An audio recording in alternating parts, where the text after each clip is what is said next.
ஊற்றங்கரை விடுதலை வாசகர் வட்டத்தின் 5ஆம் ஆண்டு தொடக்க விழா, காந்தியார் படத்திறப்பு விழா,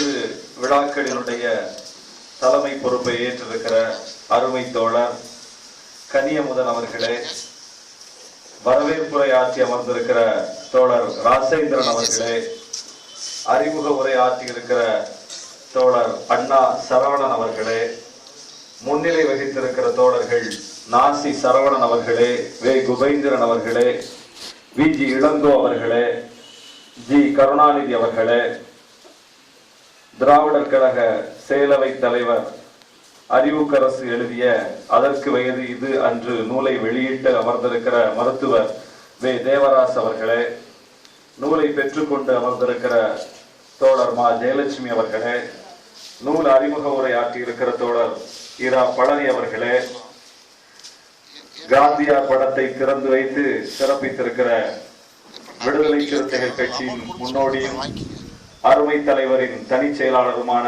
அன்பு தோழர் தகடூர் மா தமிழ்ச்செல்வன் அவர்களே,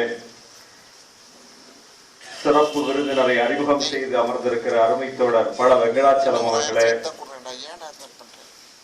தோழர் தலித் பிரபாகரன் அவர்களே, இரா செல்வராஜ் அவர்களே, துரை வளவன் அவர்களே, கோபாலன் அவர்களே, வேங்கடம் அவர்களே, திருநாவுக்கரசு அவர்களே, விழாவை ஒருங்கிணைத்து சிறப்பித்திருக்கிற அருமை தோழர் விடுதலை வாசகர் வட்டத்தினுடைய செயலாளர் பழ பிரபு அவர்களே, நன்றி உரையாற்றிருக்கிற தோழர் அண்ணா அப்பாசாமி அவர்களே, திரளாக கூடியிருக்கிற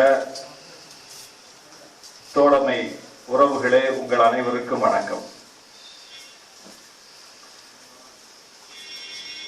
ஒரு நெருக்கடியான சூழ்நிலையில் இந்திய அரசியல் சூழல் ஒரு மிக முக்கியமான, மிக மோசமான கட்டத்தை அடைந்திருக்கிற இந்த சூழலில் இந்த பகுதியில் மதச்சார்பின்மையையும் சமத்துவத்தையும் பாதுகாக்கின்ற வகையில் இந்த கூட்டம் ஒருங்கிணைக்கப்பட்டிருக்கிறது. காந்தியாரின் படத்தை திறந்து வைத்திருக்கிறோம். திறந்து வைத்த தோழர் தகடூரார் சொன்னதை போல காந்தியாரோடு நமக்கு முரண்பாடுகள் உண்டு. காந்தியார் இந்துவாகவே வாழ்ந்தார், இந்துவாகவே மறைந்தார். இறுதி மூச்சு அடங்குகிற அந்த நொடியில் கூட ஹேராம் என்று உச்சரித்துத்தான் அவருடைய இறுதி மூச்சு அடங்கியது. அந்த அளவுக்கு இந்து மத நம்பிக்கையில் ஆழ்ந்த பிடிப்பு கொண்டவர். தலித்துகள் அல்ல இந்துக்கள் என்று சொல்லி இந்து பெரும்பான்மையை நிறுவுவதற்கு போராடியவர், முயன்றவர். அப்படிப்பட்ட இந்து கோட்பாட்டில் உறுதியாக உள்ளவருக்கு, நம்மோடு முரண்பாடு கொண்டவருக்கு இன்றைக்கு நாம் படத்தை திறந்து வைத்து மரியாதை செலுத்த வேண்டிய அளவுக்கு இந்தியாவினுடைய நிலைமை மாறி இருக்கிறது. அப்படி என்ன மாறி இருக்கிறது? இந்துக்களை காக்க போகிறோம் என்று சொல்லுகிற ஒரு ஆட்சிதானே வந்திருக்கிறது. இந்து கடவுள்களை கண்ணியப்படுத்த போகிறோம் என்று சொல்லுகிற ஒரு அரசுதானே அமைந்திருக்கிறது. இந்து பெரும்பான்மையை நிறுவப் போகிறோம், ராம ராஜ்யம் அமைக்க போகிறோம் என்று சொல்லுகிற ஒரு கட்சிதானே ஆட்சியில் இருக்கிறது. காந்தியும் ராமரைத்தானே கடைசியாக உச்சரித்தார். காந்தியும் இந்து தானே. ராமரை ஏற்றுக்கொண்ட, இந்துவை ஏற்றுக்கொண்ட இந்துவான காந்தியை ராமரின் பெயரால் ஆட்சி நடத்துகிற, ராம ராஜ்யம் அமைக்க வேண்டும் என்கிற இந்த அரசு ஏன் இவ்வளவு தூரம் இழிவுபடுத்த வேண்டும், அசிங்கப்படுத்த வேண்டும்? காந்தி பிறந்த நாளை குப்பை கூட்டுகிற நாளாக ஏன் அடையாளப்படுத்த வேண்டும்? காந்தி ஜெயந்தி என்று சொல்லக்கூடிய அந்த காந்தி பிறந்த நாள் இந்தியாவில் குப்பை கூட்டுகிற நாளாக அடையாளப்படுத்தப்பட்டிருக்கிறது. இங்கேதான் காந்தியாரின் படத்தை முரண்பட்ட நாமை திறக்க வேண்டிய அரசியல் தேவை எழுந்திருக்கிறது. இதுதான் அம்பேத்கரியம், இதுதான் பெரியாரியம். நமக்கு முரண்பாடு இருக்கலாம், நமக்கும் காந்திக்கும் கொள்கை அளவில் கூட வேறுபாடு இருக்கலாம். ஆனால் காந்தி இந்து மதம் என்கிற வரையறையை தாண்டி இந்துக்களும் முஸ்லிம்களும் ஒன்றாக வாழ வேண்டும் என்பதற்காக உயிர் துறந்தவர். இந்த நாடு ஒரு இந்து பெரும்பான்மை தேசமாக, இந்து ஆதிக்க தேசமாக மாறிவிடக் கூடாது, ஒரு பன்மை சமூக அமைப்பாக இருக்க வேண்டும் என்பதற்காக போராடியவர். காந்தியோடு நாம் உடன்படுகிற புள்ளி உண்டு என்றால் உடன்படுகிற புள்ளி இதுதான். அவரும் ஒரு ஆதிக்க எதிர்ப்பாளர், வெள்ளை ஆதிக்கத்தை எதிர்த்தவர், இந்து பெரும்பான்மை ஆதிக்கத்தை எதிர்த்தவர். எல்லோரும் வாழ வேண்டும், இணங்கி வாழ வேண்டும் என்பதற்கான குறியீடாக விளங்கியவர். எல்லோரும் வாழ வேண்டும், இணங்கி வாழ வேண்டும் என்கிற அந்த இணக்கம் என்கிற சொல்லை கேட்டாலே பாசிசத்திற்கு பிடிக்க. இணக்கம், நல்லிணக்கம், ஒற்றுமை என்கிற சொல்லை கேட்டாலே அவர்களுக்கு அருவருப்பாக மாறிவிடும். அதனால்தான் காந்தியை பார்த்தால் அவர்களுக்கு அருவருப்பாக தெரிகிறது, கோபம் வருகிறது, துப்பாக்கி எடுத்து கொல்ல வேண்டும் என்கிற அளவுக்கு வெறுப்பு வந்ததற்கு காரணம் அவர் நல்லிணக்கத்தின் அடையாளம், ஒற்றுமையின் அடையாளம். ஒற்றுமையை யார் பேசினாலும் அவர்களுக்கு பிடிக்காது. அவர்கள் போய் அஜ்மீர் தர்காவிலே குண்டு வைத்தார்கள். குண்டு வைத்ததாக பிடிபட்டவர்கள் யார் என்று பார்த்தால் முதலில் பிடிபட்டவர்கள் இஸ்லாமியர்கள். எப்போதுமே குண்டு வெடித்தால் உடனே காவல்துறை போய் இஸ்லாமியர்களைத்தான் பிடிக்கும். அந்த அடிப்படையில் பள்ளிவாசலில் தர்காவில் குண்டு வைத்தாலும் அது ஒரு முஸ்லிம் தான் வைத்திருப்பார் என்று காவல்துறைக்கு ஒரு முன் முடிவு இருக்கிறது. அஜ்மீர் தர்காவில் குண்டு வெடித்தவுடன் அந்த பகுதியில் இருக்கிற இஸ்லாமியர்களைத்தான் முதலில் பிடித்தார்கள். பின்னர் விசாரணை முடிவில் வைத்தது முஸ்லிம்கள் அல்ல, RSS ஏவி விட்ட பிரக்யா சிங் தாக்கூர் என்கிற ஒரு சாமியாருடைய ஏற்பாட்டில் நடைபெற்ற காவிகள் வைத்த குண்டு என்பது தெரிய வந்தது. அஜ்மீர் தர்கா மீது அவர்களுக்கு என்ன கோபம்? ஏனென்றால் அஜ்மீர் தர்கா இந்துக்களும் முஸ்லிம்களும் சங்கமிக்கிற ஒரு இடம், ஒரு சின்னம். அங்கே முஸ்லிம்கள் மட்டும் போவதில்லை, இந்துக்கள் போகிறார்கள். பெரும்பான்மை இந்து மக்கள் ஒரு நம்பிக்கையின் அடிப்படையில் அங்கே போய் அந்த பெரியவரை, அடங்கப்பட்டிருக்கிற பெரியவரை தரிசிக்கிற ஒரு காட்சி இந்த மண்ணில் இன்னும் அரங்கேறி கொண்டிருக்கிறது. அதில் நமக்கு உடன்பாடு இல்லை, மாற்று கருத்து இருக்கலாம், ஆனால் ஒரு நடைமுறை இருக்கிறது. அது அவர்களுக்கு சிக்கலாக தெரிகிறது. அது அவர்களுக்கு சிக்கலாக தெரிகிறது. ஏன் ஒரு பள்ளிவாசலில் போய் குண்டு வைக்காமல் தர்காவில் போய் குண்டு வைக்கிறார்கள் என்றால், பள்ளிவாசலில் முஸ்லிம்கள் மட்டுமே போய் தொழுவார்கள், தர்காவில் இந்துக்களும் முஸ்லிம்களும் கூடுகிறார்கள். ஆக இந்துக்களும் முஸ்லிம்களும் இயல்பாக கலக்கிற அந்த சின்னம் அவர்களை உறுத்துகிறது. இந்தியாவில் எத்தனையோ ரயில்கள் போகிறது, எத்தனையோ ரயில் குண்டு வெடிப்புகள் நடந்திருக்கிறது. இந்த ரயில் குண்டு வெடிப்பில் ஒரு முக்கியமான குண்டு வெடிப்பு இந்தியாவுக்கும் பாகிஸ்தானுக்கும் இடையில் ஓடிய சௌஜௌதா ரயில் எக்ஸ்பிரஸ் குண்டு வெடிப்பு. அந்த குண்டு வெடிப்பில் சிக்கியவர்கள் யார் என்று பார்த்தால் இந்துத்துவ சக்திகள், காவி கூடாரத்தை சார்ந்தவர்கள். ஏன்? அது இந்து முஸ்லிம் ஒற்றுமைக்கான ஒரு சின்னமாக ஓடிக்கொண்டிருக்கிற ரயில். அது இந்தியாவுக்கும் பாகிஸ்தானுக்கும் இடையிலே உறவை புதுப்பிக்கிற வகையிலே அங்கிருந்து இங்கு மக்களும் இங்கிருந்து அங்கு மக்களும் சென்று வருவதற்கான ஒரு வாகனமாக போய்கொண்டிருக்கிறது. நட்புறவு என்பது, இணக்கம் என்பது அவர்களுக்கு பிடிக்காது. அதனால் ரயிலில் கொண்டு வைத்தார்கள். 50 ஆண்டுகளுக்கு முன்னால், 60 ஆண்டுகளுக்கு முன்னால் இந்து முஸ்லிம் ஒற்றுமையின் சின்னமாக இருந்த காந்தி எப்படி சுட்டுக் கொண்டார்களோ அதுபோலத்தான் இன்றைக்கு இந்து முஸ்லிம் ஒற்றுமையின் சின்னமாக இருக்கிற அஜ்மீர் தர்காவையும் சம்ஜோதா எக்ஸ்பிரஸ் ரயிலையும் அவர்கள் குறிவைக்கிறார்கள். இந்த இடத்தில் தான் நாம் காந்தியோடு ஒன்றுபட வேண்டியிருக்கிறது. இன்றைக்கு எனக்கு இங்கே தரப்பட்டிருக்கிற தலைப்பு, இன்றைய அரசியல் சூழ்நிலையை எதிர்கொள்வது எவ்வாறு? இன்றைய இந்திய அரசியல் சூழ்நிலை என்பது என்ன? இந்திய அரசியல் யாருடைய கையில் இருக்கிறது? யாருக்காக இயங்குகிறது? இதை மிக மிக நுட்பமாக நாம் தெரிந்து கொண்டால் மட்டும்தான் இந்த அரசியல் களத்தில் எப்படி நடைபோட வேண்டும் என்பதை பற்றிய தெளிவு நமக்கு கிடைக்கும். கடந்த 2 நாட்களுக்கு முன்னால் மோடி அரசு ஒரு அறிவிப்பை கொடுத்திருக்கிறது. ஈழத்தமிழர்கள், அகதிகளாக வந்திருக்கக்கூடியவர்கள், அவர்கள் நாடுகளுக்கு திரும்பலாம். அவர்கள் சொந்த நாட்டிற்கு திருப்பி அனுப்புவதற்கான ஏற்பாட்டை மத்திய அரசு செய்யும். பேச்சுவார்த்தை நடக்கிறது. தமிழ்நாட்டு அதிகாரிகளை வாருங்கள் என்று சொல்லி ஒரு அழைப்பு விடுத்து நேற்று ஒரு கூட்டம் நடத்தப்பட்டிருக்கிறது டெல்லி. ஏன் மோடி அரசுக்கு இவ்வளவு முனைப்பு? இது ஒரு மிக முக்கியமான பிரச்சனை. கூர்ந்து கவனியுங்கள். இலங்கையில் ஆட்சி மாற்றம் ஏற்பட்டிருக்கிறது. ஆட்சி மாற்றம் ஏற்பட்ட பிறகு ஒரு வாக்குறுதியை அளித்துக் கொண்டிருக்கிறார்கள். வெறுமனே வாக்குறுதி.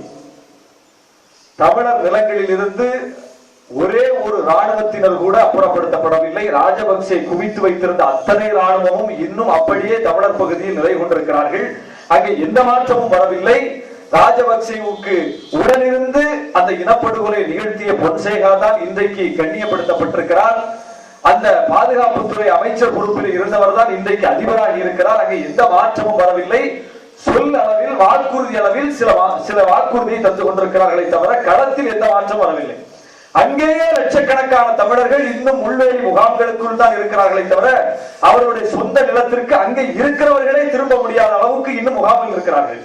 இப்படிப்பட்ட ஒரு நெருக்கடியான நிலையில் இந்தியாவில் இருக்கிற ஈழத்தமிழ் அகதிகளை இலங்கைக்கு அனுப்புவதில் வெளிப்படையாக அறிவிப்பு கொடுக்கிறது மோடி அரசு. இது எதனால்? ஏன் இலங்கை தமிழர்களை, ஈழ அகதிகளை இங்கிருந்து அங்கே விரட்டுவதற்கு மோடி அரசு ஆர்வம் கொள்கிறது என்றால், அவர்களுக்கு வங்காளத்தில் இருந்து வந்திருக்கிற, அஸ்ஸாமிலும் மேற்கு வங்காளத்திலும் இருக்கிற முஸ்லிம்களை விரட்டி அடிக்க வேண்டிய தேவை இருக்கிறது. அரசியல் தேவை இருக்கிறது. முஸ்லிம்களை நேரடியாக போய் கை வைக்க முடியாது. நாங்கள் எல்லா அகதிகளையும் விரட்டத்தான் செய்கிறோம். இதோ தமிழ்நாட்டில் இருந்தே தொடங்கி இருக்கிறோம். ஈழத்தமிழர்களை விரட்டி இருக்கிறோம். அடுத்தது உங்களை விரட்டப் போகிறோம் என்று சொல்லுவதற்கான ஒரு அரசியல் காரணம் அவர்களுக்கு தேவை. அதனால் இங்கே தமிழர்களை குறிவைக்கிறார்கள். நாளை இஸ்லாமியர்களை குறிவைப்பார்கள். இந்த மோடி அரசு இந்தியாவில் தமிழர்களும் இஸ்லாமியர்களும் மட்டும்தான் அகதிகளாக இருக்கிறார்களா என்று பார்ப்பதில்லை. இந்தியாவில் அகதிகள் என்று யாருமே இல்லை சொல்ல போனால். ஏனென்றால் அகதிகளுக்குண்டான சர்வதேச சட்டங்கள் எதிலும் இந்தியா கையெழுத்திட்டதில்லை. இந்தியாவிலேயே அகதிகளுக்கென்று எந்த சட்டமும் இல்லை. இது யாருக்குமே தெரியாது. இந்தியாவிலேயே அகதிகளுக்கென்று, அவர்களை கவனிப்பதற்கென்று, அவர்களுக்கான உரிமைகளை வழங்குவதென்று எந்த சட்டமும் இதுவரை இயற்றப்படவில்லை. சர்வதேச ஒப்பந்தங்கள், ஐநா ஒப்பந்தங்கள் என்று சர்வதேச நாடுகள் அகதிகளுக்காக கையெழுத்திட்டிருக்கிறார்கள். அகதிகள் வந்தால் நாங்கள் இப்படி நடத்துவோம், இன்னென்ன உரிமைகளை கொடுப்போம் என்று கையெழுத்திட்டிருக்கிறார்கள். அப்படி இந்தியா ஐநாவில் போடப்பட்ட 2 ஒப்பந்தங்களிலும் கையெழுத்திடவில்லை. அதிலிருந்து விலகி நிற்கிற ஒரு நாடு. எனவே இந்தியாவுக்குள் பிற நாட்டவர்கள் யார் வந்தாலும் அவர்கள் சட்டவிரோதமாக இந்தியாவில் குடியேறியவர்களை தவிர அகதிகள் கிடையாது. இந்தியாவின் பார்வையில் வெளிநாட்டில் இருந்து யார் வந்தாலும் அவர்கள் சட்டவிரோதமாக குடியேறியவர்கள், அகதிகள் கிடையாது. அப்போ ஈழத்தமிழர்களும் இந்தியாவின் பார்வையில் சட்டவிரோதமாக குடியேறியவர்கள் தான். வங்கத்தில் இருந்து மேற்கு வங்காளத்திலும் அஸ்ஸாமிலும் வந்து குவிந்திருக்கிற இஸ்லாமியர்களும் சட்டவிரோதமாக குடியேறியவர்கள் தான். ஹிட்லரால் விரட்டப்பட்ட யூதர்களும் சட்டவிரோதமாக குடியேறியவர்கள் தானே இந்தியாவில். அவர்கள் இன்றைக்கு கொச்சியில் இருக்கிறார்களே, கோவில் அமைத்து கும்பிட்டுக் கொண்டிருக்கிறார்களே, மும்பையில் இருக்கிறார்களே, அவர்களை என்றைக்காவது திருப்பி அனுப்புவதற்கு இந்திய அரசு முனைந்திருக்கிறதா? சீனாவினுடைய ஆதிக்கத்தை எதிர்த்து போரிட்ட தலாய் லாமா என்று சொல்லக்கூடிய அந்த லாமாவை பின்பற்றி இங்கே வந்து திபெத்தியர்கள் குவிந்திருக்கிறார்களே, அவர்களை என்றைக்காவது திருப்பி அனுப்புவது பற்றி இந்திய அரசு சிந்தித்திருக்கிறதா? பார்சிகள் என்று சொல்லக்கூடிய வளைகுடா பிராந்தியத்திலிருந்து, மத்திய கிழக்கிலிருந்து பார்சிகளாக இந்தியாவுக்குள் நுழைந்தவர்கள், ஃபெரோஸ் காந்தி என்று சொல்லக்கூடிய அந்த இந்திரா காந்தியினுடைய கணவர், அவர் ஒரு பார்சி. சுப்பிரமணியன் சுவாமியினுடைய மகளை மரமுடித்திருக்கிற மருமகன் கூட ஒரு பார்சி தான். இப்படி பெருமுதலாளிகள், இந்தியாவினுடைய பெருமுதலாளிகளாக இருக்கக்கூடியவர்கள், தரகு முதலாளிகளாக இருக்கக்கூடியவர் அந்த பார்சி இனத்தை சார்ந்தவர்கள். அவர்களும் சட்டவிரோத குடியேறிகள் தான் இந்தியாவில். அவர்களை என்றைக்காவது விரட்டி அடிப்பது பற்றி இந்தியா சிந்தித்ததில்லை. நேபாளத்தை சார்ந்தவர்கள் இன்றைக்கு கூர்க்காக்களாகவும், மும்பையிலே விபச்சாரம் செய்யக்கூடிய அந்த பாலியல் தொழிலில் ஈடுபடக்கூடியவர்களாகவும் நேபாளிகள் இருக்கிறார்கள். அவர்களும் சட்டவிரோத குடியேறிகள் தான். அவர்களை திருப்பி அனுப்புவது பற்றி இந்தியா இதுவரை சிந்தித்தே பார்த்ததில்லை. யூதர்களை பார்த்ததில்லை, நேபாளிகளை பார்த்ததில்லை, பார்சிகளை பார்த்ததில்லை, திபெத்தியர்களை பார்த்ததில்லை. முஸ்லிம்களை பார்க்கிறது, முஸ்லிம்களுக்கு அடுத்தபடியாக தமிழர்களை பார்க்கிறது. இந்திய அரசை எப்படி புரிந்து கொள்வது? நாம் இந்திய அரசு எவ்வளவு தெளிவாக இருக்கிறது. நேற்று நடைபெற்றுக் கொண்டிருக்கிற இந்த நடைமுறையிலிருந்து நாம் பார்க்கலாம் இந்திய அரசினுடைய பாரபட்சமான அணுகுமுறை. அவர்கள் எல்லாம் காலம் காலமாக இருக்கிறார்கள். ஈழத்தமிழர்கள் 30 ஆண்டுகளாகத்தான் இருக்கிறார்கள். அதுவும் சில லட்சம் பேர் தான் இருக்கிறார்கள். ஆனால் பல்லாண்டு காலமாக யூதர்கள் இருக்கிறார்கள், திபெத்தியர்கள் இருக்கிறார்கள் இந்தியாவில். அவர்கள் எல்லாம் அகதிகளாக தெரியவில்லை, அவர்கள் எல்லாம் சட்டவிரோத குடியேறியவர்களாக தெரியவில்லை. வங்கத்தில் இருந்து வருகிற முஸ்லிம் மட்டும் சட்டவிரோத குடியேறியாக தெரிகிறான். ஈழத்தில் இருந்து வந்த தமிழன் மட்டும் சட்டவிரோத குடியேறியாக திகழ்கிறான். அங்கே கொலைக்களத்திற்கு அவர்களை திரும்ப அனுவதற்கு இந்திய அரசு தயாராக இருக்கிறது என்று சொன்னால் இந்திய அரசினுடைய பார்வை தமிழர் விரோத பார்வை, முஸ்லிம் விரோத பார்வை, ஒடுக்கப்பட்ட மக்களுக்கு எதிரான பார்வை. இந்திய அரசை இப்படி நாம் புரிந்து கொள்ள வேண்டும். நாம் அப்படி புரிந்து கொள்ளவில்லை, அதுதான் பிரச்சனை. இன்னைக்கு யாரிடம் போய் கேட்டாலும் என்ன சொல்லுவார்கள்? தமிழ்நாட்டிலே சொல்வார்கள், ஆமாம் அகதிகளாக அவர்கள் எத்தனை நாள் தான் இங்கே வாழ்வது, எப்படி இருந்தாலும் ஒரு நாள் அவர்கள் அங்கே திரும்பித்தானே ஆக வேண்டும், அதற்காக நல்ல முயற்சியைத்தானே மோடி அரசு எடுக்கிறது என்று பொதுவாக நாம் புரிந்து வைத்திருக்கிறோம். அப்படித்தான் நம்மிடமிருந்து கருத்து வரும். ஆனால் உண்மை அதுவல்ல. இன்றைக்கு இலங்கை அரசுக்கு தன்னுடைய சூழல் மாறி இருக்கிறது என்பதை உலக நாடுகளுக்கு சொல்ல வேண்டிய நெருக்கடி இருக்கிறது. புலம்பெயர்ந்தவர்கள் எல்லாம் சொந்த நிலத்திற்கு திரும்பி விட்டார்கள் என்று சொல்ல வேண்டிய உலக சமூகத்திற்கு காட்ட வேண்டிய ஒரு தேவை இருக்கிறது. அவர்களுக்கு முன்னால் பன்னாட்டு விசாரணை என்கிற கத்தி தொங்கிக் கொண்டிருக்கிறது. பன்னாட்டு விசாரணை, உள்நாட்டு ஒத்துழைப்பு என்று ஐநா கேட்டுக் கொண்டிருக்கிறது.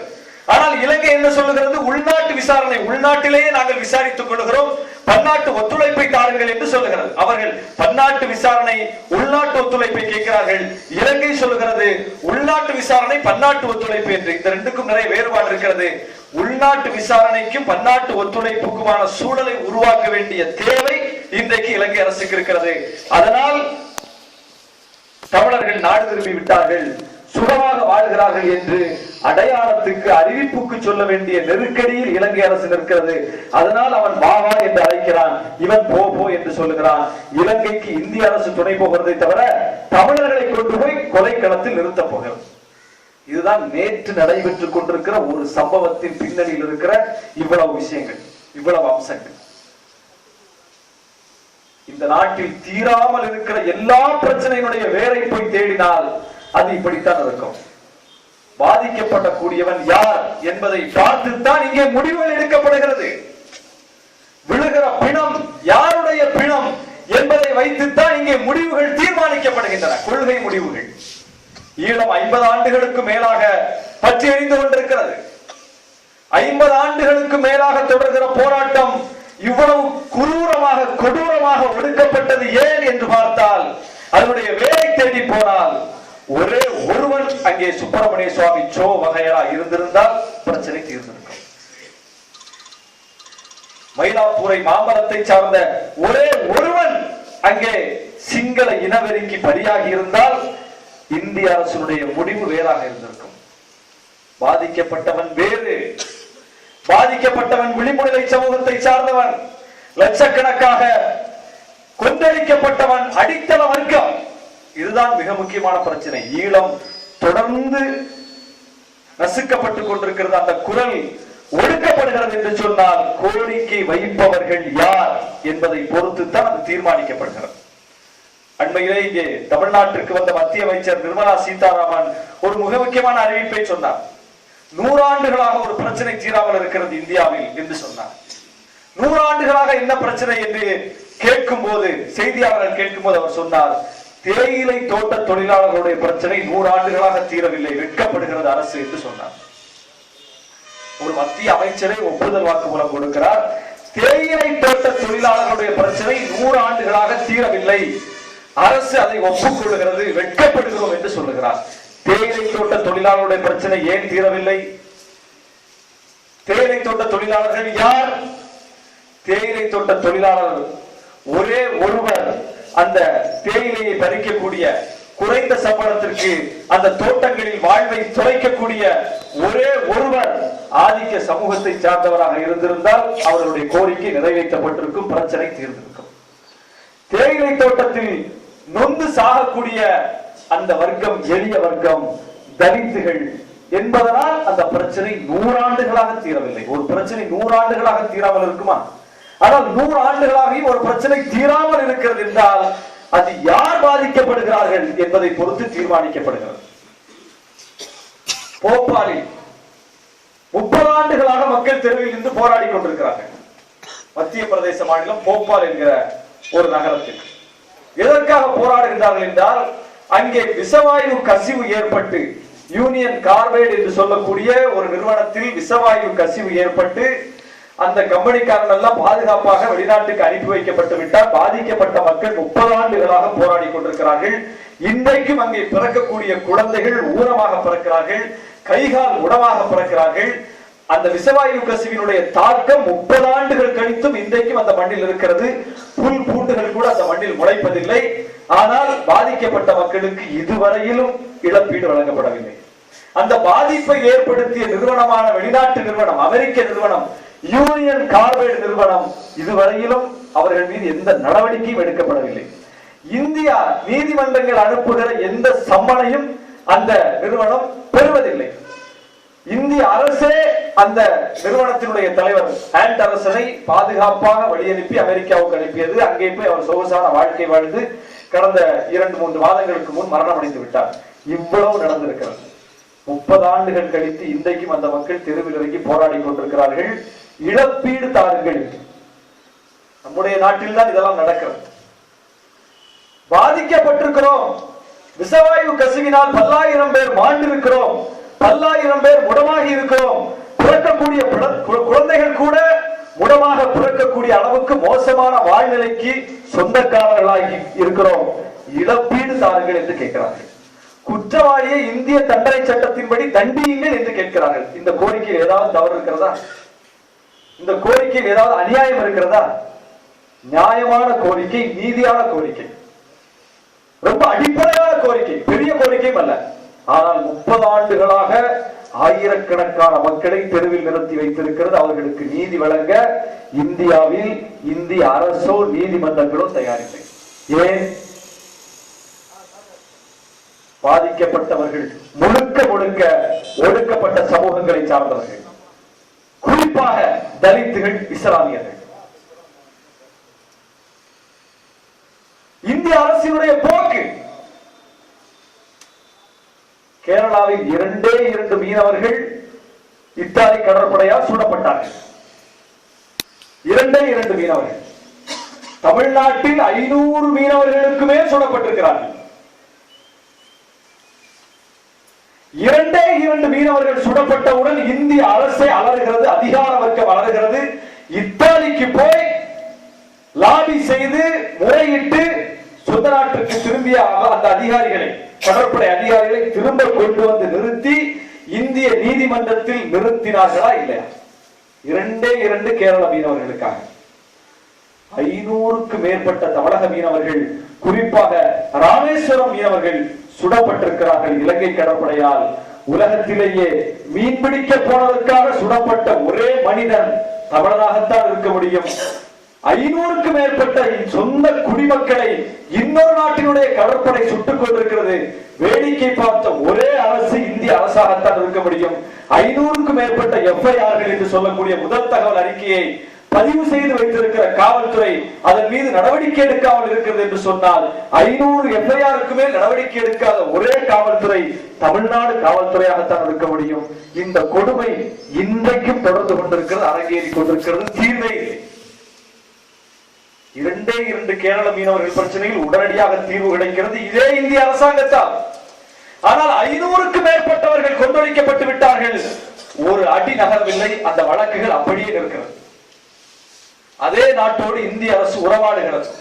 மீண்டும் நீங்கள் அதிபராக வர வேண்டும் என்று சொல்லி சுட்டுக்கொண்ட ராஜபக்சேவை இந்திய பிரதமர் வாழ்த்துகிறார். இந்த கேவலம் எங்கேயும் நடக்காது, உலகத்தில் எந்த மண்ணிலும் நடக்காது. ஆனால் நடக்கிறது இந்தியாவில். ஏன்? சுடப்பட்டு கொல்லப்பட்டு செத்து போனவன் தமிழன், மீனவன் என்பதுதான்.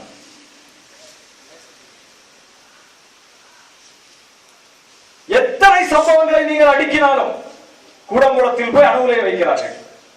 இதே அணு உலையை வைப்பதற்கு கேரளாவில் போய் இடம் பார்த்தார்கள். அங்கே எல்லோரும் சேர்ந்து விரட்டி அடித்து விட்டார்கள்.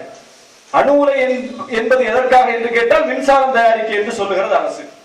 மின்சார தேவை தமிழ்நாட்டை விட கேரளாவுக்கு அதிகம். அவர்களுக்கு தமிழ்நாட்டில் இருந்து தான் மின்சாரம் போகிறது. தமிழ்நாட்டில் இருந்து மின்சாரத்தை வாங்குகிற நிலைமையில் இருக்கிற கேரள அரசு, படித்தவர்கள் இந்தியாவிலேயே நிறைந்த மாநிலம் கேரள மாநிலம், படித்தவர்கள் நிறைந்திருக்கிறார்கள். ஒரு நவீன தொழில்நுட்பத்தை படித்தவர்கள் எதிர்க்க மாட்டார்கள். அணு உலை என்பது நவீன தொழில்நுட்பம், மின்சாரம் அவர்களுக்கு தேவை. இரண்டும் அவர்கள் எதிர்க்கிறார்கள். இது வேண்டாம் எங்களுக்கு என்று துரத்தி விட்டார்கள். தமிழ்நாட்டில் கொண்டு வைத்து விட்டார்கள் இடிந்த கரையில். அங்கிருந்து வெளியாகிற கழிவுகளை கொண்டு போய் எங்கே புதைப்பது என்கிற கேள்வி வந்த போது கர்நாடகத்தில் இருக்கிற கோலாரில் கொண்டு புதைக்கலாம் என்று அரசு முடிவு செய்கிறது. கோலாரில் புதைக்க போகிறோம் என்ற அறிவிப்பு வெளியிட்டவுடன் கர்நாடகத்தில் இருக்கிற அத்தனை கட்சிகளும் ஒன்றாக சேர்கிறார்கள், ஒரே அணியில் திரளுகிறார்கள். பாரதிய ஜனதாவும் காங்கிரசும் அங்கே இருக்கிற அத்தனை மாநில கட்சிகளும் ஓரணியில் வருகிறார்கள். இங்கே இருக்கிற அதிமுக அங்கே கிளை வைத்திருக்கிறது, அதிமுகவும் அவர்களோடு சேர்ந்து கொள்கிறது. எல்லோரும் சேர்ந்து சொல்கிறார்கள் இங்கே புதைக்க கூடாது, எடுத்துக்கொண்டு ஓடு என்று சொல்கிறார்கள். உடனே மத்திய அரசு விளக்கம் கொடுக்கிறது, ஆமாம் நாங்கள் அங்கேயே புதைக்கிறோம், இடிந்த கரையிலே புதைக்கிறோம், கோலாரில் புதைக்க மாட்டோம் என்று சொல்லி மத்திய அரசு பின்வாங்குகிறது. கர்நாடகா, பெங்களூர் என்பது படித்தவர்கள் நிறைந்திருக்கிற ஐடி தொழில்நுட்பம் வளர்ந்திருக்கிற ஒரு மாநிலம் தானே. மின்சாரம் தேவைக்காகத்தானே கூடங்குளத்தில் அணு உலை வைத்திருக்கிறார்கள்.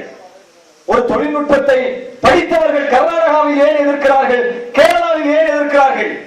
அவர்களுடைய எதிர்ப்புக்கு அஞ்சுகிற இந்திய அரசு தமிழ்நாட்டில் இடிந்த கரை மக்கள் 1000 நாட்களை தாண்டி தொடர் போராட்டம் நடத்தி கொண்டிருக்கிறார்கள். 25 ஆண்டுகளுக்கு மேலாக நீண்ட போராட்டத்தை நடத்தி கொண்டிருக்கிறார்கள். செவிசாய்க்க மறுக்கிறது என்று சொன்னால் போராடக்கூடியவன் அவன் எவன் வழியில் கட்டி வைத்திருக்கிறதோ அவன் அந்த வாழ்வை சுமப்பவன், அவலத்தை சுமப்பவன் யார்? மீனவன், சாதாரண மீனவன், தமிழன். இந்திய அரசியல் என்பது இப்படித்தான் நகர்த்தப்படுகிறது, இப்படித்தான் நகர்த்தப்படுகிறது. கடந்த வாரம் ஒரு மிகப்பெரிய சர்ச்சை. தயாநிதி மாறன் அவருக்கு வழங்கப்பட்ட இணைப்பை, தொலைபேசி இணைப்பை தவறாக பயன்படுத்தி தன்னுடைய சகோதரர் நடத்தக்கூடிய தொலைக்காட்சிக்கு இணைப்பாக கொடுத்தார், அதன் மூலம் முறைகேட்டில் ஈடுபட்டார் என்று சொல்லி சிபிஐ அந்த ஊழியர்களை கைது செய்கிறது. சன் தொலைக்காட்சியினுடைய ஊழியர்களை கைது செய்கிறது. தயாநிதி மாறன் முறைகேட்டில் ஈடுபட்டாரா ஈடுபடவில்லையா அது வேறு விவாதம். அவர் ஈடுபட்டால் அதற்கான தண்டனை அவர் வாங்கிக் கொள்ளட்டும். இங்கே எந்த பெரியார் இயக்கமும் விடுதலை சிறுத்தைகளும் திராவிட முன்னேற்ற கழகம் குறுக்கே நிற்கவில்லை. அவருக்கு வக்காலத்து வாங்குவதில் நம்முடைய நோக்கம் இந்திய அரசினுடைய பார்வை எப்படி இருக்கிறது என்பதை சொல்வதற்காக சொல்கிறேன். தயாநிதி மாறன் முறைகேட்டில் ஈடுபட்டால் தண்டிக்கப்படட்டும், மாற்று கருத்து இல்லை. ஆனால் சிபிஐ என்று சொல்லக்கூடிய அந்த சென்ட்ரல் பியூரோ ஆஃப் இன்வெஸ்டிகேஷன் என்று சொல்லக்கூடிய அந்த அமைப்பு இருக்கிறதே, மத்திய அரசின் கட்டுப்பாட்டில் இருக்கிற அந்த அமைப்பு முழுக்க முழுக்க பார்ப்பனர்களால் நடத்தப்படுகிற ஒரு அமைப்பு. அந்த அமைப்பு இதுபோல இந்தியாவில் இருக்கிற ஏராளமான சட்டவிரோத செயல்கள், இது எப்படி ஒரு குற்றச்சாட்டோ, தயாநிதி மாறன் மீது அரசு சொத்தை தவறாக பயன்படுத்தினார் என்கிற குற்றச்சாட்டோ, இதுபோல சட்டவிரோத செயல்களில் பொது சொத்தை சூறையாடியவர்கள், குற்றச்சாட்டுக்கு ஆளானவர்கள் என்று ஏராளமான வழக்குகள் சிபிஐ வசம் இருக்கிறது. அதில் எந்தெந்த வழக்குகளில் சிபிஐ நடவடிக்கை எடுத்திருக்கிறது என்கிற பட்டியலை சிபிஐயிடம் இருந்து கேட்டு பெற்றாலே தெரியும். முழுக்க முழுக்க பார்ப்பனர்கள் மீதான குற்றச்சாட்டு, ஆதிக்க சமூகத்தை சார்ந்தான குற்றச்சாட்டு வரும்போது சிபிஐ மிக வெளிப்படையாக அவர்களை தப்ப வைத்திருக்கிறது. இங்கேதான் நாம் கேள்வி எழுப்ப வேண்டிய தேவை இருக்கிறது. இங்கேதான் நாம் கேள்வி எழுப்ப வேண்டிய ஒரு அவசியம் எழுகிறது. தயாநிதி மாறன் என்றவுடன், ஒரு திராவிட இயக்கத்தினுடைய ஒரு நிர்வாகி என்றவுடன், அதிலிருந்து போய் மத்திய அமைச்சரவையில் இடம்பெற்றவர் என்றவுடன் இவ்வளவு முனைப்பு காட்டுகிற சிபிஐ நீதிமன்றங்கள், ஆராசா என்றவுடன் முனைப்பு காட்டுகிற நீதிமன்றங்கள், மற்ற வழக்குகளில் இதே முனைப்பை காட்டி இருக்கிறார்களா? இன்றைக்கு பாரதிய ஜனதா கட்சியின் தலைவராக, தேசிய தலைவராக இருக்கிற அமித்ஷா, அவர் மீது குஜராத்தில் பல வழக்குகள் இருக்கிறது. சொராத்தீன் என்று சொல்லக்கூடிய ஒரு இளைஞர், இஸ்லாமிய இளைஞர், அவர் ஒரு பேருந்தில் பயணித்துக் கொண்டிருக்கிறார். குஜராத்தில். அவர் லஷ்கர் இ தொய்பா என்கிற தீவிரவாத அமைப்பை சார்ந்தவர் என்று சொல்லி சந்தேகத்தின் பெயரில் அவரை குஜராத் காவல்துறை என்கவுண்டர் செய்கிறது, சுட்டுக் கொள்கிறது. அதை ஒருவர் கண்ணால் பார்க்கிறார். துளசி பிரஜாபதி என்று சொல்லக்கூடிய ஒரு இளைஞர் கண்ணால் பார்க்கிறார். அவரை கைது செய்து சிறையில் அடைத்து விடுகிறார்கள். கண்ணால் பார்த்த ஒரே சாட்சியை ஒரே ஆண்டுக்குள் சிறையிலிருந்து தப்ப முயன்றார் என்று சொல்லி அவரையும் சுட்டுக் கொண்டு விடுகிறார்கள். இந்த இரண்டும் அப்பட்டமான படுகொலை. அமித்ஷாவின் உத்தரவின் பேரில் குஜராத் காவல்துறை அதிகாரிகள் நடத்திய படுகொலை என்று சொல்லி சமூக ஆர்வலர்கள் நீதிமன்றத்தை நாடுகிறார்கள். குஜராத் காவல்துறை என்ன செய்கிறது? அதை நீர்த்து போகிற வகையில் நடந்து கொள்கிறது. உடனே உச்ச நீதிமன்றத்திற்கு சென்று உச்ச நீதிமன்றத்தினுடைய வழிகாட்டுதலின் பேரில் அந்த வழக்கு சிபிஐயிடம் ஒப்படைக்கப்படுகிறது. எந்த சிபிஐ? சன் டிவி அலுவலகத்துக்குள் புகுந்து இந்த ஊழியர்களை கைது செய்து கொண்டு போய் சட்டத்தை பாதுகாக்க புறப்பட்டிருக்கிற இதே சிபிஐயின் கையில் அமித்ஷா மீதான கொலை குற்ற வழக்கு ஒப்படைக்கப்படுகிறது. உச்ச நீதிமன்றத்தினுடைய வழிகாட்டுதலின்படி ஆடிட்டர் குருமூர்த்தி சொல்கிறார் அல்லவா, எனக்கும் தயாநிதி மாறன் வழக்குக்கும் எந்த தொடர்பும் இல்லை, உச்ச நீதிமன்றம் தான் சிபிஐக்கு வழிகாட்டியது, உச்ச நீதிமன்றத்தினுடைய ஆணையின் பின்பற்றி சிபிஐ இப்படி கைது செய்திருக்கிறது, என்னை போய் பணி சொல்வது அபாண்டம் என்று சொல்லுகிறாரே, இதே போன்று எப்படி தயாநிதி மாறன் வழக்கில் சிபிஐக்கு உச்ச நீதிமன்றம் வழிகாட்டியதோ அப்படித்தான் அமித்ஷா வழக்கில் சிபிஐக்கு உச்ச நீதிமன்றம் வழிகாட்டியது. ஒரே நடைமுறைதான், ஒரே மாதிரிதான் நடைமுறை இருக்கிறது. ஆனால் அமித்ஷா இன்றைக்கு என்னவாக இருக்கிறார்? தேசிய தலைவராக இருக்கிறார். குஜராத்திலிருந்து மகாராஷ்டிராவுக்கு போகிறார், உத்தரப்பிரதேசத்திற்கு போகிறார், அடுத்தது தமிழ்நாட்டுக்கு வருவேன் என்கிறார். அதிக வாக்குகள், அதிக வெற்றிகள், இதுதான் எங்களுடைய இலக்கு என்கிறார். எப்படி நடமாட முடிகிறது? தயாநிதி மாறனுக்கும் அமித்ஷாவுக்கும் ஒரே சட்டம் தானே, ஒரே சட்டம் தானே, ஒரே நீதி இருக்கிறதா என்பதுதான் நம்முடைய கேள்வி. குற்றவாளி என்றால் தயாநிதி மாறன் குற்றவாளி என்றால் அமித்ஷா யார்? தயாநிதி மாறன் தரப்புக்கு தண்டனை என்றால் அமித்ஷா தரப்பு ஏன் விடுவிக்கப்பட்டார்கள்? ஊழல் குற்றச்சாட்டில் ஒரு பிற்படுத்தப்பட்டவரான லாலு பிரசாத்திற்கு தண்டனை வழங்கப்பட்டு விட்டது, பதவி பறிக்கப்பட்டு விட்டது. ஒரு சிறுபான்மை சமூகத்தை சார்ந்த அரசியல்வாதியான ரஷீத் மசூதுக்கு தண்டனை வழங்கப்பட்டு பதவி பறிக்கப்பட்டு விட்டது. செல்வ கணபதி ஒரு பிற்படுத்தப்பட்ட சமூகத்தை சார்ந்தவர், அவருக்கும் தண்டனை வழங்கப்பட்டு அவருடைய பதவி பறிக்கப்பட்டது. இதெல்லாம் நடைமுறை, இதெல்லாம் நடைமுறை. ஆனால் இன்றைக்கு வருமான வரி வழக்கிலிருந்து ஜெயலலிதா அவர்கள் விடுவிக்கப்பட்டார்களா இல்லையா? இப்போது அவர்களுக்கு வழங்கப்பட்டிருக்கிற இந்த தண்டனை கூட அவர்களுக்குள் நடக்கிற பேரத்திற்காக கொடுக்கப்பட்டிருக்கிற தண்டனை. அது உண்மையிலே கொடுக்கப்பட்டிருக்கிற தண்டனை அல்ல. இப்போது அந்த வழக்கை நீர்த்து போக செய்கிற பேச்சுவார்த்தைகள் தொடங்கிவிட்டன. போயஸ் தோட்டத்தை வழுக்கி கொண்டுவதற்காக இந்திய அரசு எடுத்த ஒரு துருப்பு சீட்டு, ஒரு மிரட்டல் சீட்டு தான் பெங்களூர் தண்டனையை தவிர அந்த தண்டனை உண்மையான தண்டனை அல்ல, நம்மை ஏமாற்றுவதற்காக வழங்கப்பட்டிருக்கிற தண்டனை. அந்த வழக்கு என்ன ஆக போகிறது என்பதை நாம் பார்க்கத்தான் போகிறோம். பிற்படுத்தப்பட்ட சமூகத்தை சார்ந்த லாலு தண்டிக்கப்படுவார்,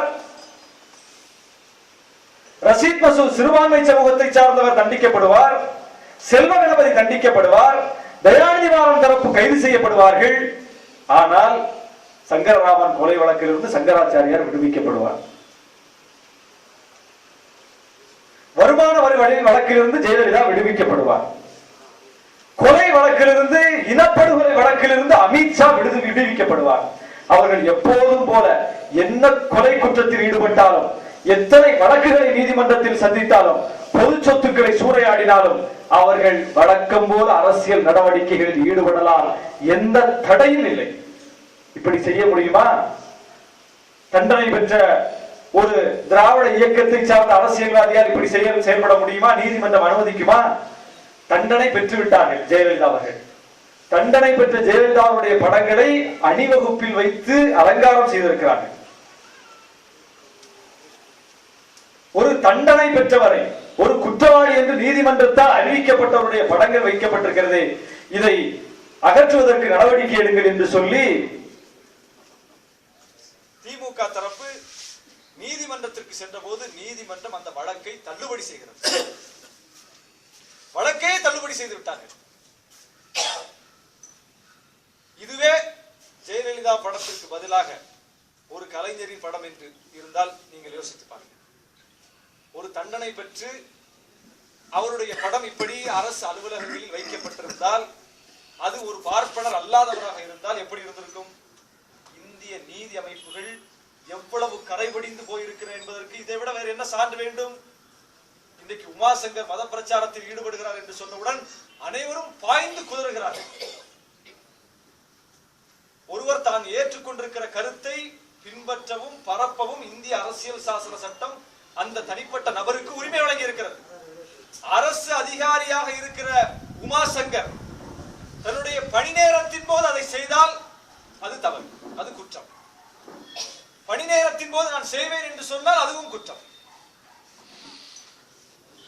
மற்றபடி தனிப்பட்ட முறையில் அவர் என்ன செய்தாலும் யாரும் கேட்க முடியாது, அது அவருடைய தனிப்பட்ட உரிமை. இதற்கு இன்றைக்கு மிகப்பெரிய கொந்தளிக்கிற அரசு, தடை போடுகிற அரசு, ஒவ்வொரு அலுவலகத்திலும் ஆயுத பூஜை நடத்துகிறார்களே.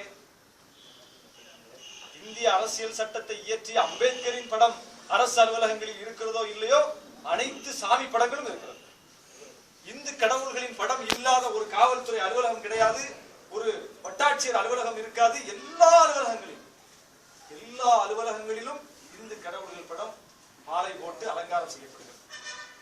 தமிழ்நாடு அரசு என்று சொல்லக்கூடிய இந்த அரசு 7 கோடி மக்கள் வாழ்கிறோம். மதங்களை பின்பற்றக்கூடியவர்களும் வாழ்கிறோம், மதங்களை கூடாது என்று சொல்லக்கூடியவர்களும் வாழ்கிறோம், இணைந்து வாழ்கிறோம். இப்படிப்பட்ட ஒரு அரசு இந்த மதங்கள் கூடும் என்று சொல்லக்கூடிய மக்களையும் மதங்கள் கூடாது என்று சொல்லக்கூடிய மக்களையும் சேர்த்து பிரதிநிதித்துவம் செய்கிற இந்த அரசுக்கு அடையாள சின்னமாக எது இருக்கிறது? ஒரு பொது சின்னம் இருக்கிறதா? எல்லோராலும் ஏற்றுக்கொள்ளப்படக்கூடிய சின்னம் இருக்கிறதா? எல்லோராலும் ஏற்றுக்கொள்ளப்படக்கூடிய ஒரு யானையோ ஒரு பூனையோ வைத்திருக்கலாம் தானே. ஆனால் எதை வைத்திருக்கிறார்கள்? ஒரு கோவில் கோபுரத்தை, ஒரு மதத்தினுடைய குறியீடை தமிழ்நாட்டின் ஒட்டுமொத்த குறியீடாக வைத்திருக்கிறார்கள். இதை பற்றி யாராவது சிந்தித்தார்களா? யாராவது கேள்வி எழுப்பினார்களா? என்றைக்காவது அது குறித்து தடை வந்திருக்கிறதா? அரசுக்கு மதம் கூடாது என்று சொல்லி இன்றைக்கு உமார் சங்க விஷயத்தில் கொந்தளிப்பவர்கள், தடை போடுகிறவர்கள் அரசுக்கு மதம் கூடாது தானே. அப்படி என்றால் எப்படி ஒரு அடையாள சின்னமாக, ஒட்டுமொத்த அரசினுடைய சின்னமாக ஒரு கோவில் கோபுரம் இருக்கிறது என்று யாரும் கேட்கவில்லையே. ஆயுத பூஜை நடத்தக்கூடாது என்று யாரும் சொல்லவில்லையே, தடை வரவில்லையே. ஒரு சாதாரண தாசில்தார் அலுவலக கட்டிடத்திற்கு அடிக்கல் நாட்டினாலும், தலைமைச் செயலகத்துக்கு அடிக்கல் நாட்டினாலும், பிராமணரை கூட்டி வந்து, ஐயரை கூட்டி வந்து பூஜை போட்டு பூமி பூஜை நடத்தித்தானே அங்க எல்லாம் நடக்கிறது. ஒரு புதிய ரயில் இயக்கப்படும் என்றால் சந்தனம் குங்குமம் அத்தனையும் பூசி இந்து வழிபாட்டின்படிதானே ரயில் இயக்கப்படுகிறது. இங்கே எதுதான் மதச்சார்பின்மை தத்துவத்தின் அடிப்படையில் நடக்கிறது? எதுவுமே நடக்கவில்லை.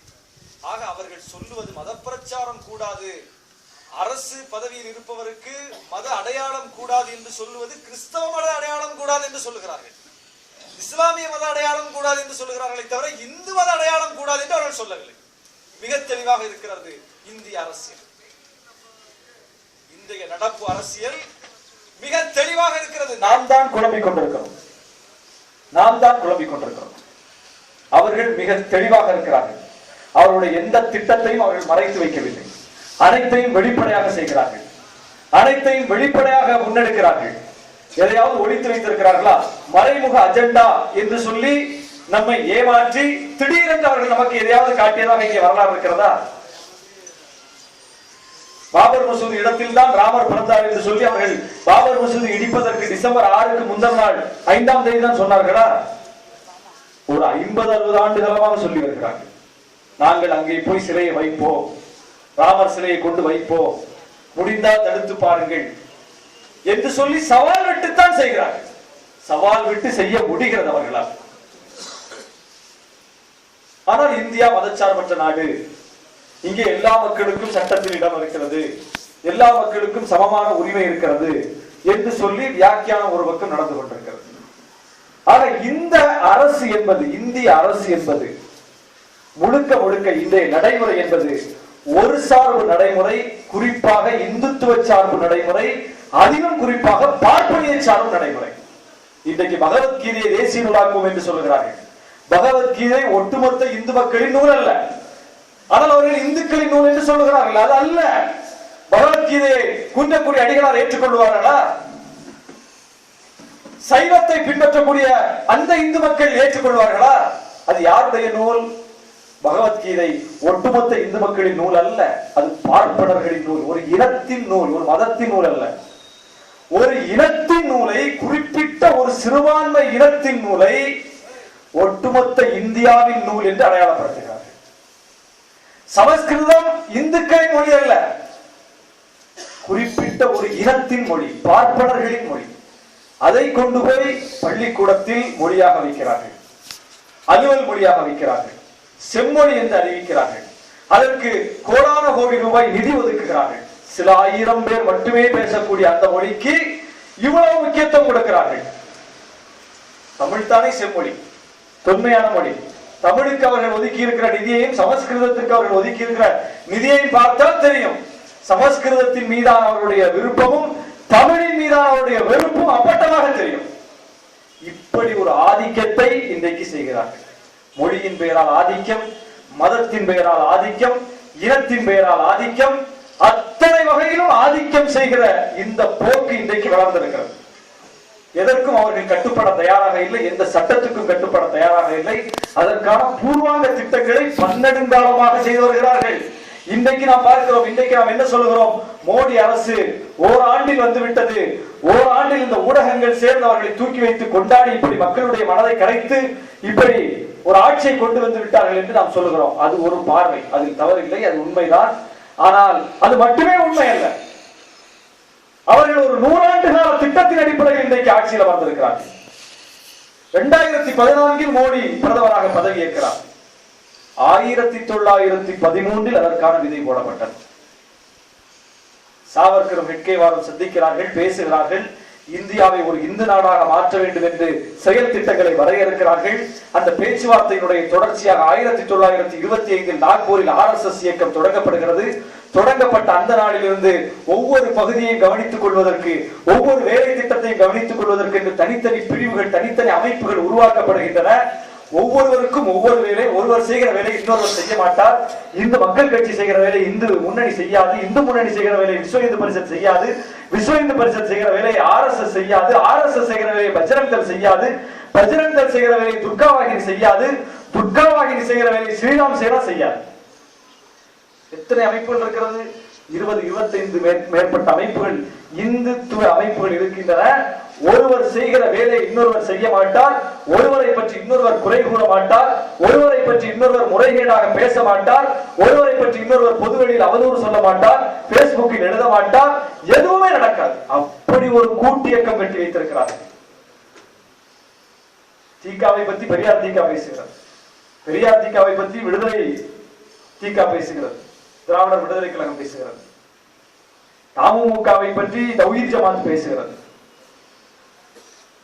விடுதலை சிறுத்தைகளை பற்றி பகுஜன் சமாஜ் கட்சி திட்டுகிறது, பேசுகிறது. ஒடுக்கப்பட்ட மக்கள் இப்படி சிதறி சிதறி ஒருவரை ஒருவர் அடித்துக் கொள்ளுகிறோம். பார்ப்பன எதிர்ப்பு சக்திகள் இப்படி பிரிந்து நடக்கிறோம். பிற்படுத்தப்பட்ட மக்களுக்கும் தாழ்த்தப்பட்ட மக்களுக்கும் இடையில் மிகப்பெரிய கோட்டை கிழித்து அவர்கள் எந்த காலத்திலும் இணைய முடியாத அளவுக்கு மிகப்பெரிய ஒரு இடைவெளியை உருவாக்கி விட்டார்கள் சாதியவாத சக்திகள். இப்படி இங்கே சிதறடிக்கப்படுகிறது சமூகம். ஒருங்கிணைந்து நின்று இந்த பார்ப்பனிய ஆதிக்கத்தை எதிர்க்க வேண்டியவர்கள் இப்படி பிற்படுத்தப்பட்டவர்களாக, தாழ்த்தப்பட்டவர்களாக, சிறுபான்மையினர்களாக சிதறி சிதறி சிதறடிக்கப்படக்கூடிய சக்திகளை பார்ப்பனிய கைகூலிகள், சாதியவாத சக்திகள் செய்கிறார்கள். இதை தமிழ்நாட்டிலே செய்கிறார்கள். இணைந்து போவதற்கு எவ்வளவு முயன்றாலும், எவ்வளவு காயங்களை மறந்து கைகோர்த்தாலும் அவர்கள் பார்ப்பனியத்தின் கைகூலிகளாகத்தான் இருப்போம் என்று சொல்லி தலித்துகளுக்கு எதிராக அனைத்து சமுதாய இயக்கம் கட்டுகிறார்கள். பார்ப்பனர் இயக்கத்தையும் உள்ளடக்கி கட்டுகிறார்கள். அதுதான் கவனிக்க வேண்டும். தமிழ்நாட்டில் கட்டப்பட்ட தலித் அல்லாதவர் இயக்கத்தில் பிராமணர் சங்கமும் அடக்கம். கவனிக்க வேண்டும். இதை தலித்துகளுக்கு எதிராக சாதி இந்துக்களால், சாதியவாதிகளால் கட்டப்பட்ட தலித் அல்லாதவர் இயக்கத்தில் பிராமண சங்கத்தை சார்ந்த நாராயணனும் இருக்கிறார், மருத்துவர் ஐயாவும் இருக்கிறார். எவ்வளவு பெரிய கொடுமை, எவ்வளவு பெரிய கொடுமை. தமிழ்நாட்டில் பிராமணர் அல்லாதார் இயக்கம் தோன்றியதனுடைய அந்த நோக்கம் இதற்குத்தானா? ஆதிக்க சக்திகளை ஒடுக்க வேண்டும், அவர்களை அப்புறப்படுத்த வேண்டும், அதிகாரத்திலிருந்து அந்த இடத்திற்கு ஒரு சமூக நீதி பாரம்பரியத்தில் இருக்கிற சக்திகள் அமர வேண்டும் என்று சொல்லி இந்த மண் ஒரு சமூக நீதி தளத்தில் வளர்த்தெடுக்கப்பட்டிருக்கிறது. ஒரு 100 ஆண்டு கால உழைப்பு. 93 வயதில் மூத்திர சட்டியை கையிலேந்தி தந்தை பெரியார் அவர்கள் உழைத்த உழைப்பு. அந்த மகத்தான தலைவரின் கனவை சிதைக்கக்கூடிய வகையில் அந்த சமூக நீதி கோட்பாட்டின் அடிப்படையில் இயக்கம் வளர்த்தவர்கள் பிராமண சங்கத்தையும் கொண்டு வந்து பக்கத்தில் அமர வைத்து விட்டார்களே, இவ்வளவு பெரிய கேடு. அவன் போட்டுக்கொண்ட வழித்தடத்தில் தானே இவர்கள் பயணிப்பார்கள். இவர்கள் பெரியார் போட்டுக் கொடுத்த வழித்தடத்தில் பயணிப்பார்கள். பிராமணர் சங்கம் வந்து மருத்துவர் ஐயாவுக்கு பக்கத்தில் இருக்கை போட்டு அமர்ந்து விட்டார்கள் என்றால் அவர்களை வழிநடத்துவது யார் என்பதை இதிலிருந்து புரிந்து கொள்ளலாம். அப்படித்தான் பிராமணர் அல்லாதார் இயக்கம் என்று சொல்லி, நீதி கட்சி என்று சொல்லி, திராவிடர் கழகம் என்று சொல்லி, சுயமரியாதை இயக்கம் என்று சொல்லி, இன்றைக்கு நாம் திராவிட முன்னேற்ற கழகம், விடுதலை சிறுத்தைகள் என்று சொல்லி ஒரு கொள்கை அளவில் அமைப்புகளாக பிரிந்திருந்தாலும் கொள்கை அளவில் ஒருமித்து நிற்கிறோமே, இந்த கொள்கைக்கு வேட்டு வைக்கிற ஒரு நடைமுறை இன்றைக்கு தமிழ்நாட்டிலேயே வளர்ந்திருக்கிறது. தமிழ்நாட்டிலே வளர்ந்திருக்கிறது. எவ்வளவு பெரிய கேடு. ஆக எதிர்க்கப்பட வேண்டிய சக்தி யார், எதிரி யார் என்பதில் நாம் சிதறி போய் இருக்கிறோம், சிதறடிக்கப்படுகிறோம். அவர்கள் மிக தெளிவாக இருக்கிறார், மிக தெளிவாக இருக்கிறார்கள். அவர்கள் ஒருவரை ஒருவர் மோதிக்கொள்வதில்லை, ஒருவரை ஒருவர் குற்றச்சாட்டு சொல்லிக் கொள்வதில்லை. மிக தெளிவாக ஒருவர் செய்கிற வேலையை இன்னொருவர் ஊக்கப்படுத்துகிறார்கள், ஊக்கப்படுத்துகிறார்கள். எதிரிகளிடம் இருக்கிற அந்த தெளிவு, அந்த கொள்கை தெளிவு நம்மிடம் இல்லாமல் போய்விட்டதே. எவ்வளவு பெரிய துயரம். இந்த பக்கச்சார்போடு இயங்கிக் கொண்டிருக்கிற இந்திய அரசை, இங்க இருக்கிற ஒவ்வொரு துறைகளும் சார்போடு இயங்கிக் கொண்டிருக்கிறார்கள். இங்க இருக்கிற காவல்துறையானாலும் நீதித்துறையானாலும் எந்த துறையானாலும் சார்போடு இயங்கிக் கொண்டிருக்கிறார்கள்.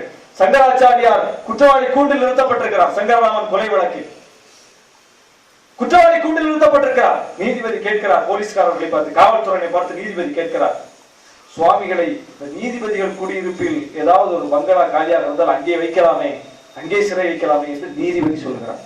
இதே தமிழ்நாட்டில் உயர் நீதிமன்றத்தில் தான் இந்த கூத்து நடந்தது. கொலை குற்றச்சாட்டுக்கு உள்ளானவர்கள் குற்றவாளி கூண்டில் நிற்பது அன்றாடம் நடக்கிறது நீதிமன்றத்தில். தமிழ்நாட்டை சார்ந்த எவ்வளவோ பெரிய கொலை வழக்குகளில் எவ்வளவோ பெரிய மனிதர்கள் எல்லாம் அந்த கூண்டில் நிறுத்தப்பட்டிருக்கிறார்கள். என்றைக்காவது அப்படி கூண்டில் நிறுத்தப்பட்ட ஒரே ஒரு பெரிய மனிதரையாவது பார்த்து அவருக்கு சலுகை காட்டுவதற்கு இப்படி அவரை சிறையில் வைக்காமல் பங்களாவில் வைக்கலாமா என்று கேட்கிற அளவுக்கு ஒரு நீதிபதிக்கு துணிச்சல் வந்ததுண்டா இந்திய நீதித்துறை வரலாற்றில், தமிழ்நாட்டு நீதித்துறை வரலாற்றில்? நீதிபதி தன்னுடைய நீதிபதி என்கிற அந்த ஸ்தானத்தையும் மறந்து பேசுகிறார். பங்களாவில் வைக்கலாமா சுவாமிகளை என்று கேட்கிறார். கேட்க முடிகிறது அவர்களால். அந்த அளவுக்கு பக்கச்சார்போடு, பார்ப்பனிய சார்போடு இயங்குகின்றன நீதிமன்ற அமைப்புகள். உடனே நீதிமன்றத்தில் கொந்தளிப்பு ஏற்படுகிறது, உடனே கொந்தளிப்பு ஏற்படுகிறது. அதுதான் பெரியார் பூமி, அதுதான் பெரியார் மண். பெரியார் போட்ட பிள்ளைகள், பெரியார் வளர்த்தெடுத்த அந்த பகுத்தறிவு பிள்ளைகள் அங்கே கலகம் செய்கிறார்கள். என்ன கேட்கிறார் இந்த நீதிபதி என்று எதிர்குறல் வந்த போது உதறுகிறது நீதிபதிக்கு. ஓ, நாம் ஏதோ மறந்து சொல்லிவிட்டோம் போல இருக்கிறது என்று சொல்லி தன்னிலைக்கு வருகிறார். ஆமாம் ஆமாம் ஆமாம், அவரை சிறையிலே வையுங்கள் என்று அதே நீதிபதி அந்த களத்திலேயே உத்தரவிட வேண்டிய நெருக்கடி தமிழ்நாட்டில் வந்தது, பெரியாரால் வந்தது. அந்த அளவுக்கு சார்போடு இருக்கிறார்கள் என்பதற்காக சொல்ல வருகிறேன். அந்த அளவுக்கு பெரியார் மண்ணிலேயே இருந்து கொண்டு சமூக நீதி பாரம்பரியத்தில் உருவான சட்ட வல்லுநர்கள் இருக்கிற அந்த அவையிலேயே நீதிபதி சுவாமிகளை பங்களாவில் வைக்கலாமா என்று கேட்கிற அளவுக்கு சார்போடு இருக்கிறார்கள், வெளிப்படையாக இருக்கிறார்கள். தொலைபேசியில் கேட்கவில்லை, மறைமுகமாக அஜெண்டா வேலை திட்டத்தை கொடுத்து காவல்துறைக்கு வழிகாட்டவில்லை, நேரடியாக சொல்லுகிறார், காவல்துறையிடம் கேட்கிறார். இந்த அளவுக்கு சார்போடு இயங்குகின்றன நீதிமன்றங்கள். காவல்துறை அப்படித்தான். இந்தியாவில் எத்தனையோ துப்பாக்கிச் சூடுகள் நடைபெற்றுக் கொண்டிருக்கின்றன. எல்லா துப்பாக்கிச் சூடுகளையும் பாருங்கள், காவல் நிலைய சாவுகளை போய் பாருங்கள். அத்தனை புள்ளி விவரங்களையும் எடுத்து பார்த்தால் உச்ச நீதிமன்றத்தினுடைய வழிகாட்டுதலின்படி எடுக்கப்பட்ட ஆய்வறிக்கை சொல்லுகிறது, தமிழ்நாடு முழுவதும், இந்தியா முழுவதும் காவல் நிலைய சாவுகள் என்றாலே தலித்துகள், முஸ்லிம்கள். காவல் நிலையத்தில் விசாரணை கைதியாக அடைபட்டு கிடக்கக்கூடிய அத்தனை பேரும் 99 விழுக்காடு பேர் தலித்துகள், முஸ்லிம்கள். கலவரம் செய்ய போனார்கள், நாங்கள் தடுத்தோம், துப்பாக்கியால் சுட்டோம் என்று 10 பேர், 20 பேர், 25 பேர் என்று கொத்து கொத்தாக துப்பாக்கி சூட்டுக்கு இரையாகக்கூடிய ஒரே வர்க்கம் இந்த ஏழை எளிய விடுமுறை வர்க்கம் தான். எந்த முன்னேறிய சாதியை சார்ந்த ஒரே ஒருவன் முன்னால் கூட காவல்துறையுடைய துப்பாக்கி அப்படி நீளாது. அப்படி நீள வேண்டும் என்று நாம் சொல்ல வரவில்லை, அது அநீதி. அப்படி நீளாது என்று சொல்ல வருகிறேன். பரமக்குடியில் தலித்துகளை நோக்கி மிக எளிதாக காவல்துறையினுடைய துப்பாக்கி நீண்டது. கோவையில் முஸ்லிம்களை நோக்கி மிக எளிதாக காவல்துறையினுடைய துப்பாக்கி நீண்டது. சமூக நீதிக்காக போராடிய பிற்படுத்தப்பட்ட வன்னிய சமூகத்தை சார்ந்த மக்களை நோக்கி மிக எளிதாக காவல்துறையினுடைய துப்பாக்கி நீண்டது. துப்பாக்கி சூட்டுக்கு பலியானார்கள். பரமக்குடியில் தலித்துகள் பலியானார்கள்.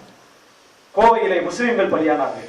இப்படி ஒரே ஒரு முன்னேறிய சாதியை சார்ந்த ஒருவன் மீது காவல்துறையுடைய துப்பாக்கி இந்திய வரலாற்றில் நீண்டிருக்குமா? நீளா. ஒரு துப்பாக்கி சூட்டிற்கு சில வரையறைகளை வைத்திருக்கிறது காவல்துறை.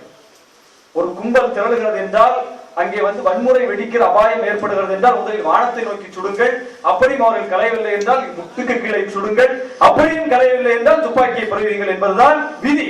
ஆனால் பரமக்குடியில் எப்படி நடந்தது துப்பாக்கி சூடு?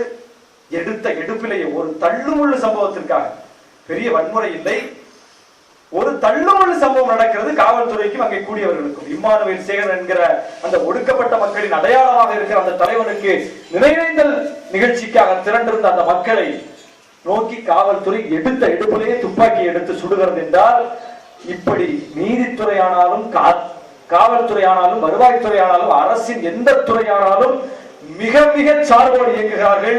சாதி சார்போடு இயங்குகிறார்கள், மத சார்போடு இயங்குகிறார்கள், அதையும் தாண்டி இனச்சார்போடு இயங்குகிறார்கள். இப்படிப்பட்ட ஒரு அமைப்பில் இந்த அமைப்பை நாம் இப்படி இருக்கிறது என்று புரிந்து கொண்டால்தான் இதற்கு எதிர் என்ன என்று நாம் புரிந்து கொள்ள முடியும். ஆக பெரியார் அவர்கள் இங்கேதான் நமக்கு தேவைப்படுகிறார். அம்பேத்கர் அவர்கள் இங்கேதான் நமக்கு தேவைப்படுகிறார். எப்படி ஒரு அரசியலை புரிந்து கொள்வது? பெரியாரை படித்தால்தான் அதை புரிந்து கொள்ள முடியும். அம்பேத்கரை படித்தால்தான் அதை புரிந்து கொள்ள முடியும். இன்றைக்கு நான் ஒரு இஸ்லாமிய சமூகத்தை சார்ந்த இளைஞர். நான் உருவாகி வரும்போது எனக்கு முன்னால் முஸ்லிம்கள் படுகிற துயரங்கள் மட்டுமே கண்ணுக்கு தெரிந்தது. அதனால் நான் ஒரு முஸ்லிம் அமைப்பில் போய் இருந்தேன். முஸ்லிம்கள் மட்டும் இங்கே துயரப்படவில்லை, ஒடுக்கப்பட்ட அத்தனை மக்களும் துயரப்படுகிறார்கள். துயரப்படுபவர்களுக்கு பக்கம் இருக்க வேண்டும் என்றால் துயரப்படுபவர்களுக்காக குரல் கொடுத்தவர்கள் யார் என்பதை முதலில் பார்க்க வேண்டும் என்று சொல்லி பெரியாரை படித்து, பெரியாரை படித்ததனால் தான் விடுதலை சிறுத்தைகளுக்கு வந்தேன். நான் விடுதலை சிறுத்தைகளுக்கு வந்திருக்கிறேன், ஒரு தலித் இயக்கத்திற்கு வந்து நின்றிருக்கிறேன், ஒரு தலித் இயக்கத்தினுடைய பொது குறியீடாக நின்றிருக்கிறேன் என்றால் நான் பெரியாரை படித்ததனால் நின்றிருக்கிறேன். பெரியாரை படிக்கவில்லை என்றால் இந்த சிந்தனையே எனக்கு வந்திருக்காது. நான் இன்னும் ஒரு முஸ்லிம் அமைப்பில் தான் குப்பை கொண்டு கொண்டிருப்பேன். பெரியார் தான் இந்த உண்மை தள்ளுகிறார். போ, ஒடுக்கப்பட்ட அத்தனை பேருக்குமாக குரல் கொடு, இந்திய அரசியலை புரிந்து கொள், இந்திய அரசியல் ஒரு சார்பாக இயங்கிக் கொண்டிருக்கிறது, இது ஒரு குறிப்பிட்ட இனத்திற்கு அவர்களுடைய நலனுக்காக இயங்கிக் கொண்டிருக்கிறது என்று சொல்லி பெரியார் தன்னுடைய வாழ்க்கை முழுவதும் பாடமாக எடுத்துவிட்டு சென்றிருக்கிறார். பாடமாக எடுத்துவிட்டு சென்றிருக்கிறார். ஆதிக்கத்தால் யார் பாதிக்கப்பட்டாலும் அவர்களின் பக்கம் நிற்க வேண்டும், ஆதிக்கத்தை எதிர்க்க வேண்டும். இதுதான் பெரியாருடைய பார்வை. அவன் பார்ப்பனராக இருந்தாலும் அவன் பாதிக்கப்படுகிறான் என்றால் அவனுக்காக பேச வேண்டும் என்பதுதான் பெரியாருடைய பார்வை.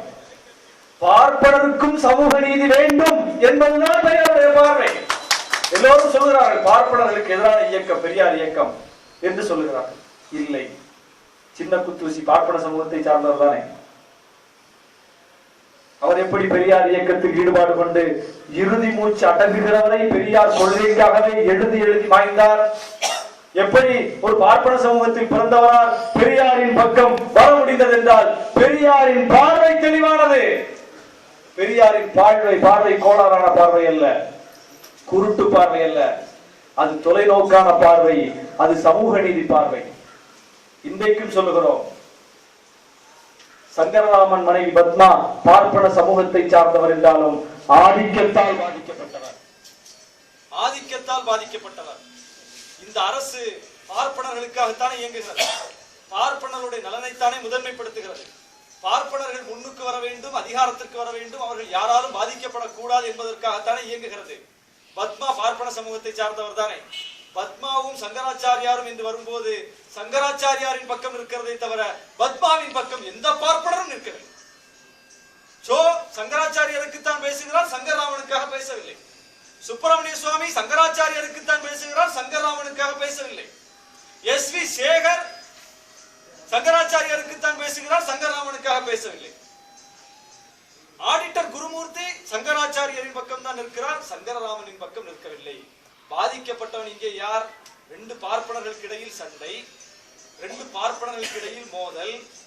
அவர்கள் பார்ப்பனியம் தலைக்க வேண்டும், மடம் தலைக்க வேண்டும் என்றால் அந்த மடத்தில் முறைகேடு நடக்கிறது, மடம் காப்பாற்றப்பட வேண்டும் என்பதற்காக உயிர் நீத்தவர் சங்கரராமன் தானே. அப்படி என்றால் சங்கரராமன் பக்கம் தானே பார்ப்பனர்கள் நின்றிருக்க வேண்டும், மடத்தை காப்பாற்ற. மடத்தில் நடக்கிற அநீதிகளைத்தானே சங்கரராமன் எதிர்த்து கேட்டார். இந்து மதத்தின் மீது, பார்ப்பனிய இனத்தின் மீது பற்று கொண்டு பலியாகி இருப்பவர் சங்கரராமன். பாதிக்கப்பட்டவர் சங்கராச்சாரியர், அந்த இடத்தில் பாதிக்கப்பட்டவர் சங்கரராமன். பார்ப்பனர்களுடைய நலனுக்காக இயங்குகிற ஒற்றை மனிதன் கூட சங்கரராமனுக்காக பேசவில்லை, சங்கராச்சாரியாருக்காக பேசுகிறான் என்றால் அவர்கள் எவ்வளவு தெளிவாக அவர்களுக்குள்ளேயே யார் பக்கம் நிற்பது என்பதில் மிக தெளிவாக இருக்கிறார்கள். தமிழ்நாட்டில் பாரதிய ஜனதாவா அதிமுகவா என்றால் மிக தெளிவாக பார்ப்பனர்கள் அதிமுகவை தேர்ந்தெடுத்து விடுகிறார்கள், மிக தெளிவாக இருக்கிறார்கள். ஸ்ரீரங்கத்தில் தேர்தல் வருகிறது, பாரதிய ஜனதா கட்சி வேட்பாளரை போட்டிருக்கிறார்கள், அதிமுக வேட்பாளரை போட்டிருக்கிறார்கள். யாருக்கு ஓட்டு போடுவார்கள்? அங்கே இருக்கிற பார்ப்பனர்கள் முழுக்க முழுக்க மிக தெளிவாக அதிமுகவுக்கு ஓட்டு போடுவார்கள். யார் பக்கம் நிற்க வேண்டும் என்பதில், எங்கே நிற்க வேண்டும் என்பதில் அவர்கள் மிக தெளிவாக இருக்கிறார்கள். நாம் எங்கே நிற்க வேண்டும் என்பதை இன்னும் முடிவு செய்யாமல் இருக்கிறோம். நாம் பெரியாரின் பக்கம் நிற்க வேண்டும், பெரியார் கருத்தின் பக்கம் நிற்க வேண்டும். இந்த மண்ணில் இருக்கிற ஒவ்வொரு ஒடுக்கப்பட்ட தமிழனும், ஒவ்வொரு இஸ்லாம்